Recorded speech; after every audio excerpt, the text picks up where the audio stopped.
Train में एक vice chancellor को हार्ट अटैक आया तो कुछ छात्रों ने उसकी जिंदगी बचाने के लिए मानव धर्म निभाया। इन छात्रों को उसकी मदद करना इतना महंगा पड़ गया कि उन्हें अब जेल की हवा खानी पड़ रही है। पेशेंट को ग्वालियर स्टेशन से अस्पताल पहुंचाने के लिए उन्होंने जल्दबाजी में एक कार का उपयोग कर लिया। बाद में मालूम पड़ा कि वह कार हाईकोर्ट के जज की थी। यह छात्र अखिल भारतीय विद्यार्थी परिषद के हैं, जिन पर लूट का मामला दर्ज कर उन्हें जेल भेज दिया गया। अखिल भारतीय विद्यार्थी परिषद ने नाराज होकर पूरे प्रदेश में चरणबद्ध आंदोलन शुरू कर दिए हैं। अखिल भारतीय विद्यार्थी परिषद द्वारा के कार्यकर्ता, ग्वालियर के कार्यकर्ता जब राष्ट्रीय अधिवेशन में दिल्ली से वापस आ रहे थे, उस समय उन्हें एक अज्ञात व्यक्ति बीमार हालत में, बेहोशी की हालत में मिलता है।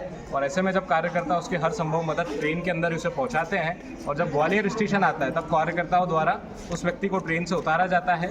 और जब वे उतारते हैं तब उस व्यक्ति की पुष्टि एक निजी विश्वविद्यालय के वाइस चांसलर के रूप में की जाती है। विद्यार्थी परिषद के कार्यकर्ता रेलवे स्टेशन पर उतरते से ही ग्वालियर की पुलिस और एम्बुलेंस से संपर्क करते हैं, परंतु 20 से 25 मिनट बीत जाने के बाद भी उन तक किसी भी प्रकार की सुविधाएं उपलब्ध नहीं करवाई जाती है। ऐसे में कार्यकर्ताओं द्वारा बाहर खड़े एक निजी वाहन का उपयोग करके उस व्यक्ति को वहां से अस्पताल तक ले जाया जाता है, जहां पर वाइस चांसलर को अस्पताल में पहुंचने के बाद मृत घोषित कर दिया जाता है।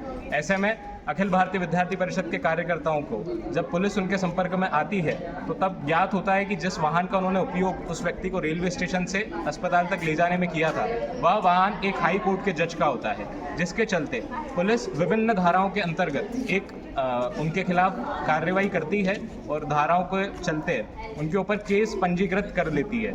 और जो धाराएं उनके ऊपर लगाई जाती है वो लूट और डकैती की धाराएं रहती है, जो निश्चित ही निंदनीय है। और अखिल भारतीय विद्यार्थी परिषद के कार्यकर्ताओं में इसको लेकर आक्रोश भी है, परंतु विद्यार्थी परिषद एक अनुशासित छात्र संगठन है, तो इसलिए हम पूर्णतः अनुशासन में लेकर हमारा विरोध दर्ज करा रहे हैं।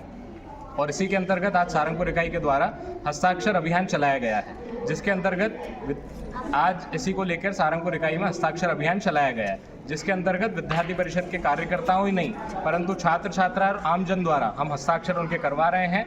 और ये हस्ताक्षर उस चीज़ के लिए उनके विरुद्ध जो कार्रवाई की गई है उसके खिलाफ हस्ताक्षर है और उनके इस क्षम्य अपराध के लिए उन्हें माफ़ करने के लिए गुहार लगाई जा रही है। धन्यवाद।